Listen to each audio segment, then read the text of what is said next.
Alam ba ninyo ang sabi sa Roma 12:6-8? Iba't iba ang kakayahang ibinigay sa atin ng Diyos ayon sa kanyang biyaya.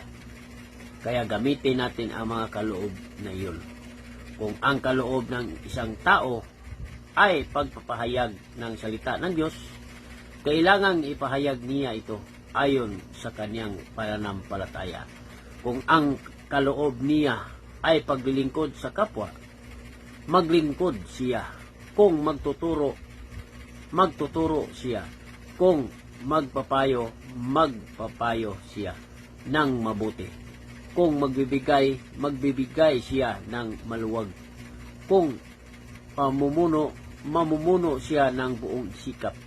At ang pagtulong sa nangangailangan, tumulong siya ng may kagalakan. Ito po ang salita natin, Panginoong Diyos. Don't forget to like, share my post. Thank you. God bless you all.